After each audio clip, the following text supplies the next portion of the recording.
What is this, Naya? What kind of sick joke is this?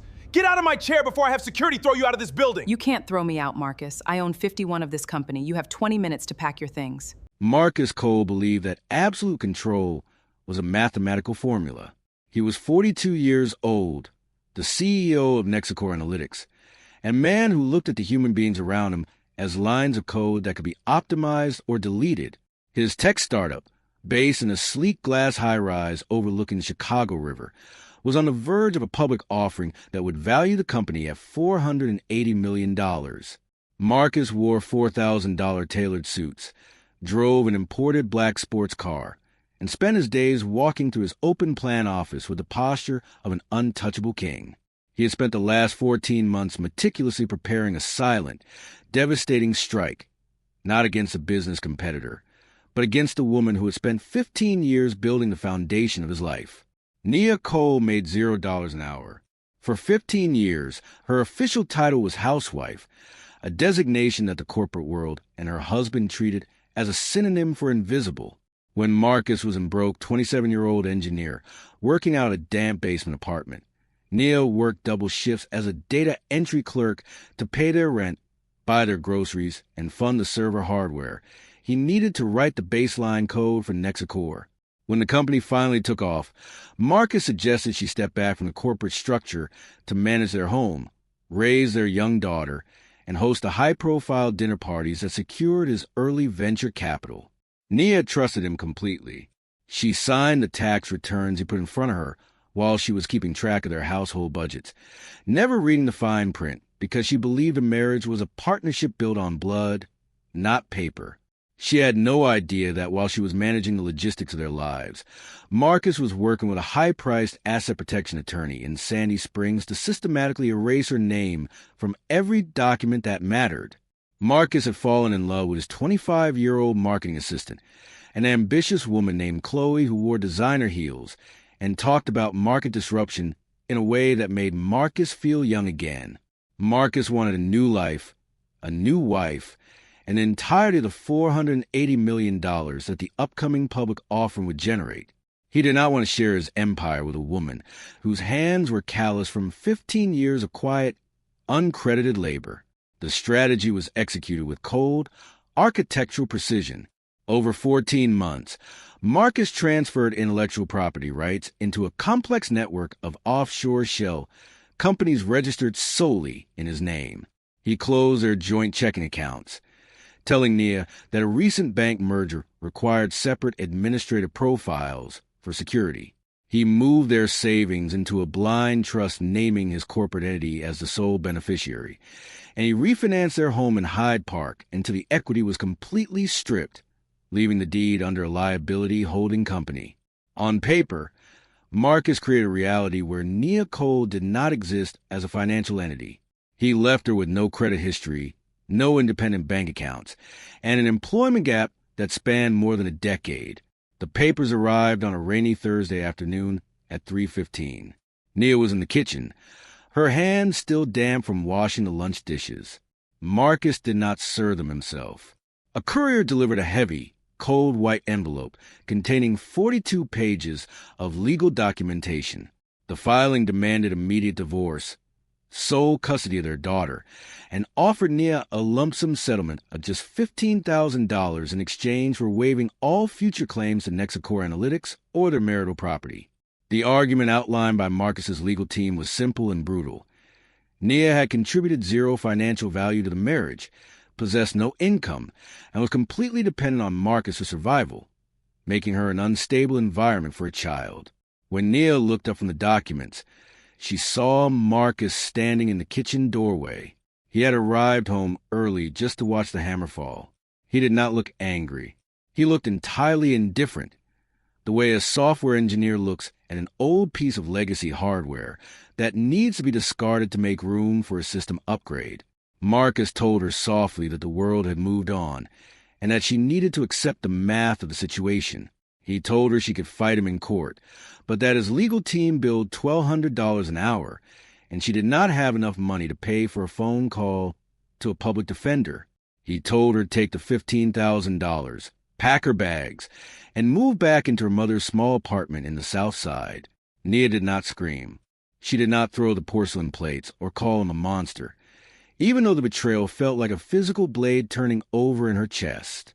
She stood perfectly still, looking at the man she had bled for, the man whose initial code she had error-checked while he was sleeping off long nights of frustration. She looked past his shoulder at the expensive marble countertops and the floor-to-ceiling windows, and she realized that his arrogance had blinded him to the most basic rule of data analytics. An invisible variable is still a variable. She picked up the pen, signed the temporary exit agreement that allowed her to take her clothes, and walked out of the house into the gray rain. Marcus thought he had left her with absolutely nothing. He thought a middle-aged black woman with a 15-year employment gap was a defeated enemy who would slide quietly into the shadows of the city. He had no idea that Nia had spent the last 3 years of their marriage doing something he never anticipated. She had not been watching television while he was at the office. She had used her old data entry credentials to monitor the corporate registry logs of Nexicor. She knew every investor. She knew every valuation gap. And most importantly, she knew that Marcus had a fatal blind spot in his capital structure.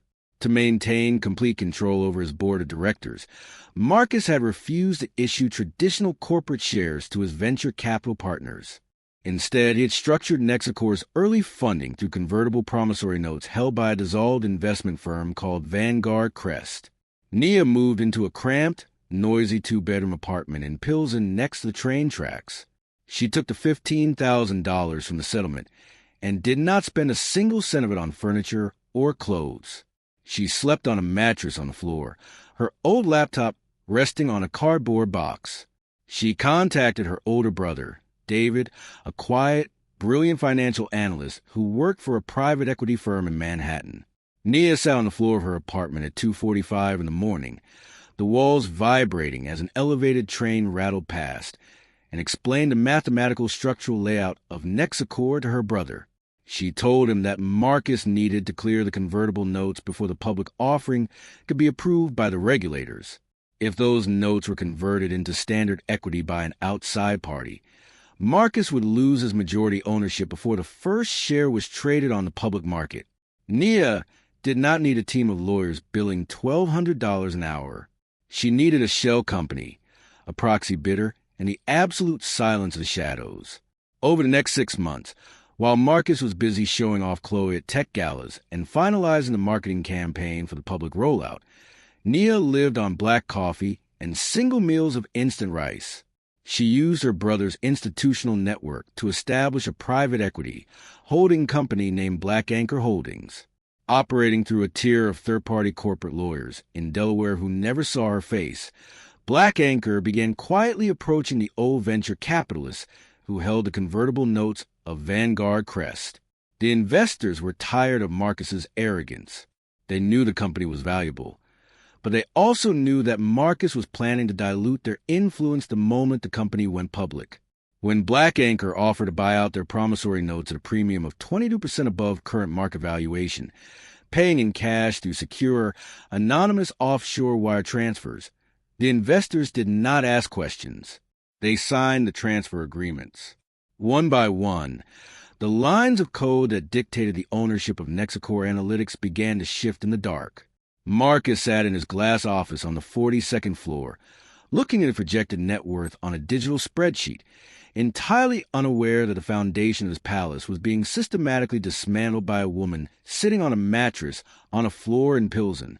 Nia watched the progress bars on her laptop screen flicker under the dim light of a single bare bulb. For 6 months, her life had been reduced to a sequence of digital signatures, corporate filings, and the constant, rhythmic rumble of the Pilsen trains outside her window. She had bypassed the traditional gates of the legal system because she knew those gates were owned by men like Marcus. Instead, she fought him using the exact language he claimed to master: code, capital, and systemic structure. By the first week of October, Black Anchor Holdings had successfully consolidated 44 separate promissory notes from the early days of Nexicor Analytics. The final transaction closed on a Tuesday night at 4 in the morning. With the acquisition of the Vanguard Crest portfolio complete, Nia didn't just hold debt. She held the legal right to convert those notes into common voting stock at a prearranged execution price of $2.12 per share. Marcus's upcoming public offering was structured around an initial public pricing of $36 per share. Arrogance had blinded Marcus into leaving the conversion window wide open until 48 hours before the public opening bell, assuming no small-time early investor would have the capital or the foresight to execute a bulk conversion. He believed his early backers were fragmented and passive. He had no idea that they had been entirely replaced by a single, unyielding entity. While Nia lived in the shadows of Pilsen, Marcus was celebrating his impending coronation in a luxury penthouse in the Gold Coast. He had spent $48,000 on a pre-IPO gala for his top executives and Silicon Valley underwriters. Chloe stood by his side, wearing a diamond necklace that cost more than Nia's entire budget for the next 3 years, laughing as Marcus gave a speech about the power of singular vision and the necessity of discarding legacy weight to achieve hypergrowth. Marcus looked out at a crowded room of wealthy investors, entirely convinced that his 14 months of hidden legal restructuring had secured him an untouchable fortune. He told the crowd that the public offering would launch in exactly 7 days, and that he would personally retain 54% of the voting power, ensuring his absolute control over Nexicor until the day he retired. The next morning, Nia's attorney in Delaware issued a formal, irrevocable notice of conversion to Nexicor's transfer agent. Under the statutory rules of the Delaware General Corporation Law, the processing was automatic once the funds cleared. Black Anchor Holdings converted its massive debt portfolio into 12 million shares of common Class A voting stock. Because Marcus had kept the company's total share pool tight to protect his valuation, those 12 million shares did not just give Nia a seat at the table. They immediately diluted Marcus's personal holding from 54% down to 42%. Black Anchor Holdings now controlled exactly 51% of the total voting equity of Nexicor Analytics. Nia was no longer an outsider begging for a fair settlement in a family court. She was a majority owner of the empire. She did not send a text message to Marcus. She did not call Chloe to gloat. She waited for the corporate governance system to do its work. Under Nexicor's own bylaws, which Marcus had authored to protect himself from minority boardroom deadlocks, any shareholder controlling more than 50% of the voting stock had the absolute legal right to call an emergency meeting of the board of directors with a 24-hour notice, bypassing the CEO entirely.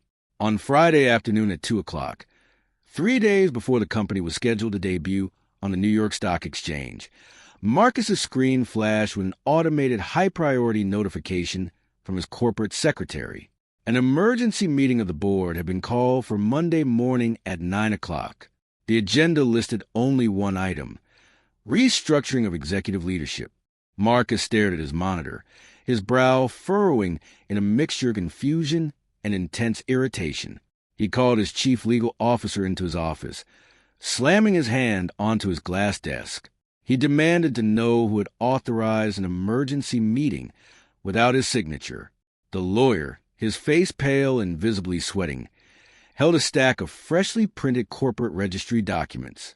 He told Marcus that a private equity firm named Black Anchor Holdings had executed a bulk conversion of the early Vanguard Crest notes over the weekend. He told Marcus that Black Anchor now held 51% of the company. Marcus's breath caught in his throat. He looked at the documents, his mind racing as he tried to identify which of his tech competitors had staged a hostile takeover under his nose. He called his asset protection attorney in Sandy Springs, his voice shaking as he realized that his $480 million valuation was suddenly at the mercy of an unknown entity. Nia spent that Sunday afternoon preparing her clothing for the next morning. She did not buy a new dress. She took out a sharp, dark gray corporate suit she had purchased 7 years ago for a tech convention Marcus had forced her to attend as his hostess. She ironed the lapels carefully on her kitchen table, her movements slow and methodical. Her daughter, whom Marcus's lawyers had successfully placed under temporary paternal custody, pending the final trial, was staying at Marcus's penthouse. Nia looked at a framed photograph of her daughter, sitting next to the laptop on the cardboard box, and she felt the last remaining traces of sorrow evaporate from her spirit. She was not going into that boardroom for money. She was going into that boardroom to reclaim the identity Marcus had tried to erase from the earth. Monday morning arrived, cold and overcast, with a bitter wind blowing off Lake Michigan. At 8:45, Marcus Cole walked into the main boardroom on the 42nd floor. He was flanked by 4 corporate defense attorneys who billed $1,500 an hour. Chloe stood near the glass doors, her phone in her hand, her expression tight with anxiety. The room was filled with the 6 remaining board members, all black executives Marcus had personally selected because he believed they would always vote in his favor. They sat in silence, looking down at their tablets, avoiding Marcus's eyes. Marcus took his seat at the head of the long mahogany table. He adjusted his microphone, his voice echoing with an aggressive, defensive confidence.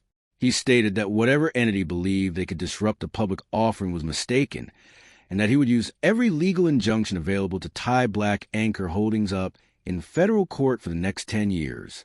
He looked at the large double doors at the back of the room, waiting for the proxy lawyers of the hostile firm to walk in. The heavy glass doors slid open exactly at 9 o'clock. There was no team of high-powered Wall Street lawyers. There was no corporate raider in a custom suit. A single black woman walked into the room, carrying a simple leather folder under her arm. She wore a dark gray suit and flat shoes, her hair pulled back into a neat, professional bun. Marcus stood up so fast his leather chair rolled back against the glass wall. His jaw dropped, his eyes widening until the veins in his sclera turned a violent red. He stared across the room, his voice caught in his throat, suffocated by an absolute, paralyzing shock. Nia Cole walked to the opposite end of the table. She did not look at Chloe, who had gone completely rigid by the window. She did not look at the board members.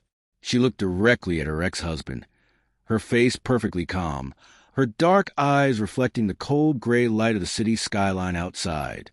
She set her leather folder onto the mahogany table, pulled out the high-back leather chair, and sat down at the head of the company she had built from a basement apartment. The boardroom went completely, terrifyingly silent. The only sound on the 42nd floor was a soft click of Nia's leather folder opening against the polished mahogany wood. Marcus remained standing, his hands gripping the edge of the table so tightly his knuckles turned an ashen gray under his skin. He stammered her name, his voice dropping from a corporate growl to a hollow, frantic gasp. He asked her what she was doing there, what kind of sick joke this was, and how she had even managed to pass through the high-security lobby downstairs. Nia did not raise her voice. She did not open her mouth to yell or hurl accusations, even though she was sitting feet away from the man who had left her with a $15,000 insult and a suitcase of clothes. She looked down at the documents in front of her. Her voice carried the unyielding weight of an absolute, devastating certainty. She told the room that she was there as the managing partner of Black Anchor Holdings, which held 12 million shares of Class of Common Voting stock. She told the board of directors that she was there because she owned 51% of Nexicor Analytics. Marcus turned his head violently toward his chief legal officer, his eyes wide with frantic, desperate rage. He screamed at his lawyers to do something, to throw her out, to declare the transaction fraudulent. But the head of his legal team simply looked down at his tablet, his face completely pale. The lawyer whispered that the conversion notice was valid. The capital had cleared through the Delaware Corporate Registry, and the ownership structure was legally unassailable. He told Marcus, his voice shaking, that Nia had the absolute right to sit in that chair. Marcus collapsed back into his seat, the air leaving his lungs all at once. He stared across the long table at his ex-husband, his mind twisting as he tried to calculate the sheer geometry of his failure. For 14 months, he had worked with asset protection architects to strip her name from deeds, bank accounts, and investments. He had left her with an employment gap and no credit history, believing that what was not recorded on paper did not exist. He realized, in that defining moment, that while he was busy hiding physical properties, Nia had quietly taken an entire foundation out from under his feet. Nia looked at the 6 board members sitting along the table. She pulled a printed resolution from her folder. She stated that under Article 4, Section 2 of the corporate bylaws, the majority shareholder was exercising the right to restructure the executive leadership effective immediately. She called for a vote to remove Marcus Cole from the position of Chief Executive Officer and Chairman of the Board due to a material breach of fiduciary duty regarding concealment of early venture capital liabilities. Marcus jumped to his feet again, his face contorted in desperation. He looked at the board members he had handpicked, men he had hosted at his Gold Coast penthouse, men who had toasted his genius just days prior. He begged them to vote no. He told them he was a visionary, the architect of the code, the face of the upcoming $480 million public offering. Nia looked at the board members, too. She did not beg. She simply reminded them that the public offer would be immediately blocked by federal regulators if a major disclosure lawsuit regarding the Vanguard Crest notes was filed against the company. She told them that Black Anchor Holdings would stabilize the capital structure and ensure the public offering proceeded on schedule, but only if the leadership was cleared of liability. One by one, the board members raised their hands. They did not look at Marcus. They looked at the numbers on their screens. The vote was unanimous. Marcus stood frozen at the head of the table, his mouth open, completely stripped of his crown in less than 10 minutes. Chloe watched from the window, her phone slipping from her fingers and hitting the carpet with a soft thud. She looked at Marcus, and then she looked at Nia, realizing instantly that the power, the suits, and the multi-million-dollar future she had hitched her life to had evaporated into the gray morning air. Nia stood up from her chair. She looked down at Marcus one final time. She told him that his lawyers had 42 pages of arguments stating she had contributed zero financial value to his life. She told him that he had 14 months of legal planning, but had forgotten the most basic rule of data optimization. You cannot delete the person who wrote the baseline system. She told him he had 20 minutes to pack his personal items and leave the building. The public offering went live on the New York Stock Exchange the following Thursday. Under Nia's leadership, the capital restructuring was praised by Wall Street analysts as a masterclass in corporate governance. The stock opened at $36 a share and closed its first day of trading at $44, pushing the total valuation of Nexacore Analytics past $500 million. Nia Cole became the majority owner of a $500 million technology empire. She used her resources to completely rewrite the terms of their custody arrangement. With an independent fortune and a team of corporate lawyers that dwarfed his remaining capital, she secured full primary custody of their daughter within 3 weeks. She moved out of the Pilsen apartment and bought a historic brownstone in Lincoln Park, creating a home filled with light, music, and security. Marcus's downfall was systemic and absolute because he was removed for a material breach of fiduciary duty. His executive stock options were completely forfeited under the company's penalty clauses. His offshore shell companies held nothing but empty intellectual property titles that had been superseded by the Delaware stock conversion. The Gold Coast penthouse, which had been heavily leveraged to fund his pre-IPO lifestyle, went into foreclosure within 6 months. Chloe left him before the first winter snow hit the city. She didn't leave because she was cruel. She left because she was an analyst of market disruption, and Marcus was a bankrupt asset. He ended up living in a small, rented studio apartment in the western suburbs, working as a mid-level contract consultant for third-party software firms, sitting at a cheap desk in a room that smelled permanently of old carpet and desperation. Nia did not look back. She spent her days running Nexacore, ensuring that the women in her engineering departments were paid equal wages, given equity stakes, and never forced into invisibility by the men who managed the code. She had won the war, not through a loud confrontation or a messy public scene, but through the quiet, unyielding application of structure. Here's the question. If someone spent 14 months secretly planning to leave you with absolutely nothing, would you take their company from the shadows like Nia did? Or would you fight them openly in a public courtroom? This one is going to divide the room. Leave your answer below. Subscribe. I will see you in the next one.